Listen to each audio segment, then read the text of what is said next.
So, hello everyone. I'm here yet again with another interesting lecture on the poem titled Because I Could Not Stop for Death by Emily Dickinson. So, let's start up with a brief introduction of the author. Emily Dickinson is an American poet. She is very famous. Like, you will definitely get one of her poems for your American literature syllabus. She is one of the most dominant figures in American poetry who wrote on themes like nature, life, immortality, death, friendship, etc. And she really wrote 1800 poems, while only 7 of her poems were published during her lifetime. Other poems were posthumous publications published by her friend. Some of her other famous poems include Hope is the Thing with Feathers, Wild Nights, I'm Nobody, Who Are You, I Felt a Funeral in My Brain, etc. Some of her other famous poems. Her poems typically explore the less explored aspects of human life, like this poem. She explores about the concept of death. So let's begin by reading the poem once. I advise you to read the poem at least twice before delving into finding the interpreting the meaning of this poem. So let's start. Because I could not stop for death, he kindly stopped for me. The carriage held but just ourselves and immortality. We slowly drove in a haste, and I put away my labor and my leisure too for his civility. We passed the school where children strew at recess in the rain. We passed the fields of gazing grain.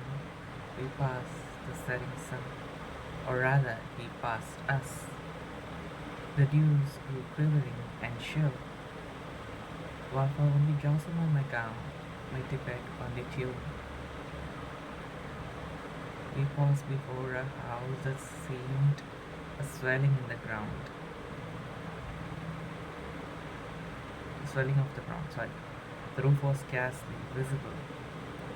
The cornice in the ground. Since then, it is centuries, and yet feels shorter than the day I first surmised the horses' heads that were eternity. So that's the poem. There's also another musical version composed and sung by Susan McKeown. It's a very good one. You can watch it after viewing this video.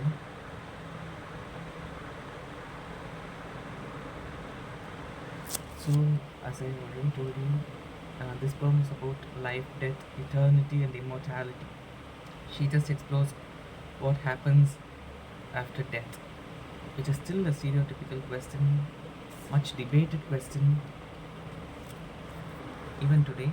So the structure of the poem is the poem consists of 24 lines, 6 stanzas consisting of 4 lines each. She also uses much more dashes, which portrays the immediacy of the poet. She also uses slant rhymes, which also contribute to the ambiguity of the poem, which makes it very tense. So then she uses very concise words and lines, definitely. Though concise in words, she really evokes much more ideas about death. And there's a lot to interpret in this poem itself. So many meaning to draw. So let's see the meaning of this poem, which is the compact summary. So the poet first starts a journey with the statement "because I could not stop for death," which captures her immediacy. Then, since death is personified as a gentleman visitor, she climbs up the carriage, and she travels with death and also immortality in the carriage. She leaves her labor and leisure for his gentlemanly nature. They slowly drive towards immortality via death, where they see the school where children play during break time, and then at recess, that's break time. Then they pass the fields of gazing grain. Then the setting sun. Here the school means the young childhood days of life, whereas gazing grain means the adulthood, where we stand upright with much more boldness and courageousness, with all the youthful vigor and audacity. That means gazing grain. Then the setting sun means nearing the last phase of life. So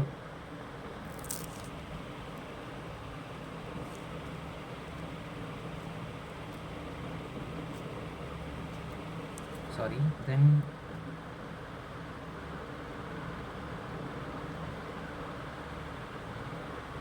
after reaching the place, not reaching, after passing the setting sun, but she revokes the statement and says that he passed us, because the sun is a very powerful image or symbol, and the sun also represents the whole life and even death.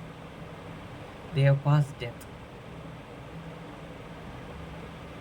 And then towards the end of the day, she feels extremely cold as the dews drew quivering and chill, which means the life has come to an end, and she feels very weak, with only a flimsy gown as her attire. They paused before a house which seemed like a mound, a heap, a swelling. That's a synonym. Then the roof was not visible for the poet, since it was embedded in the ground, and even it was decorated with flowers, which likely seems to be a grave.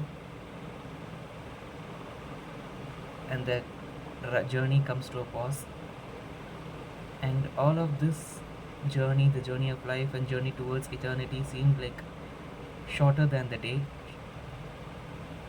but centuries have passed according to the poet, and she guessed that the horse's heads were pointing towards eternity. So this is just a point of view by the poet.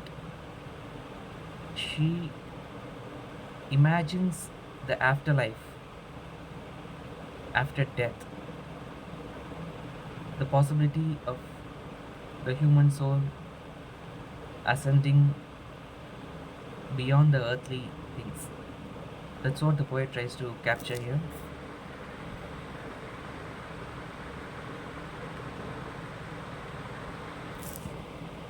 Then coming on to the analysis part, this will be much more interesting, since the meaning is also interesting, but this delves into much deeper level. So the poem was written in 1855 during the period of intense grief, since Emily Dickinson lost most of her family members. She wrote this poem. Yes, as I said, this explores the complex question of afterlife, life after death. Then she takes us along in a carriage in the journey of life to death, and via death we are able to see a possible interpretation or guessing of eternity. Then she also offers two contrasting nature characteristics of death, since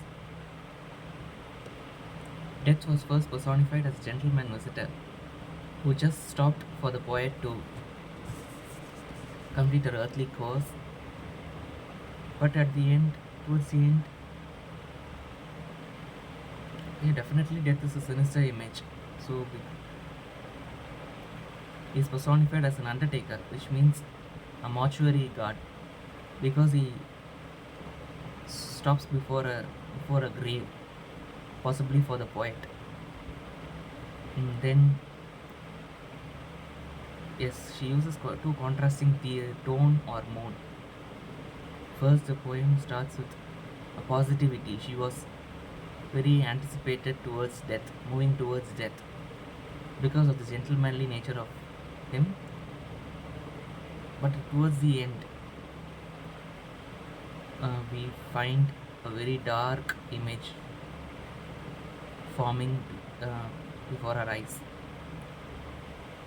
where the life and the journey of the poet comes towards an end, and she travels towards an unknown life, which is eternity.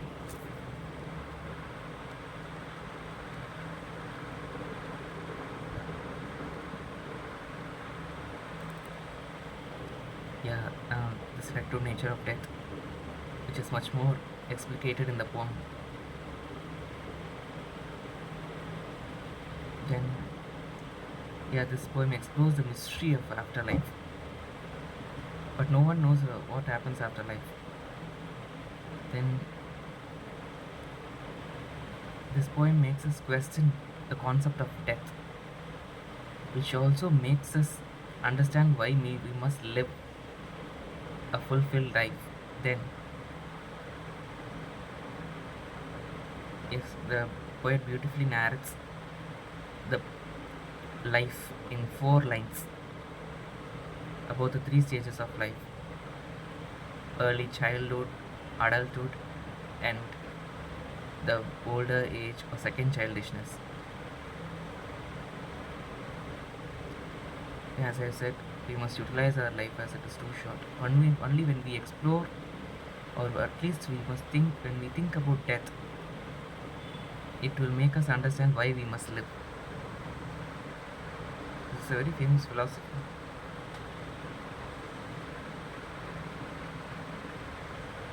Then, key takeaways from the poem. Definitely, the poet does not want to scare us with the concept of death, but rather she wants to explore the less explored concept, as I have said in the beginning. We must know everything, the concepts, which will make us really mature. Then, this also is very factual. Death is inevitable. It cannot be evaded, but we can make our life worth living. We should definitely not be worried, not be stagnated by worrying. Then we must make use of the short time available with us, as I have said at the same point. Yes, this is my own statement. Life is sweet and death is cold.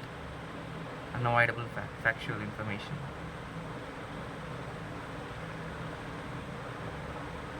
So I've given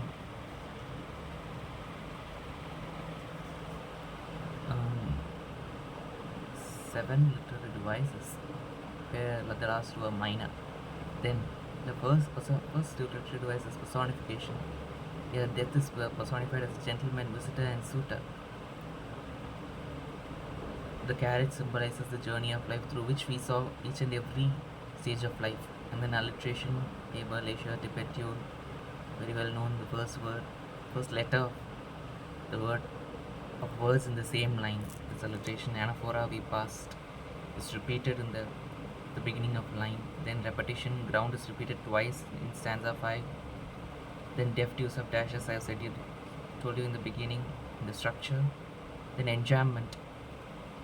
The poet is in a hurry since she could not stop for death. She uses enjambment. She does not use any punctuation mark like comma, semicolon, but rather she uses just dashes. And even in some places, the 2 is missing.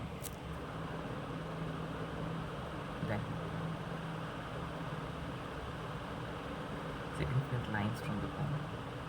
Yeah, you can even quote some lines which will help you understand and fetch marks. They kindly stopped for me.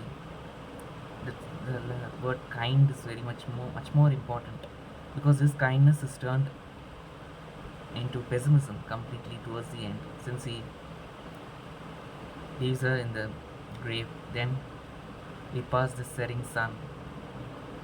Setting sun is the end of life, human life. Then the doors grew quivering and chill.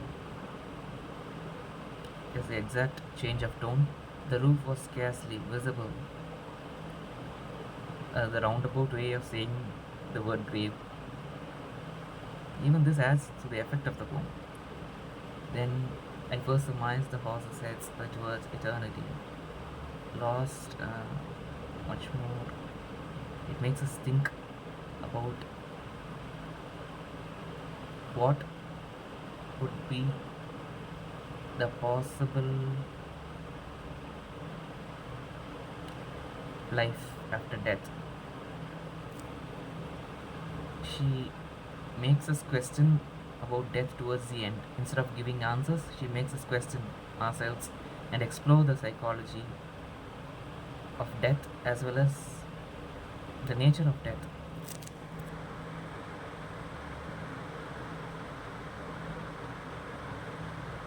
So thank you, that's all for today. I think I made an attempt to explain to you the concept of this poem. So this poem is a marriage or a trip with death, in which Emily Dickinson makes us travel. Death transports us from life to immortality or eternity, and the gentlemanly nature also is because of maybe of the acceptance, since we cannot evade death. So the poet might have accepted death, and she might have obliged death or surrendered to death. This also might be an interpretation. Then at first she uses very polite imagery, but then she uses pessimistic tone in or imagery. Then this is not a real journey, or a poetic, you could call it a poetic journey or an exploration on death. So that's how I can summarize this poem for you in a few lines. So thank you for watching. Kindly do like, comment, share and subscribe to my channel. Definitely I hope to improve my lecture a lot. Thank you. Meet you in another lecture session.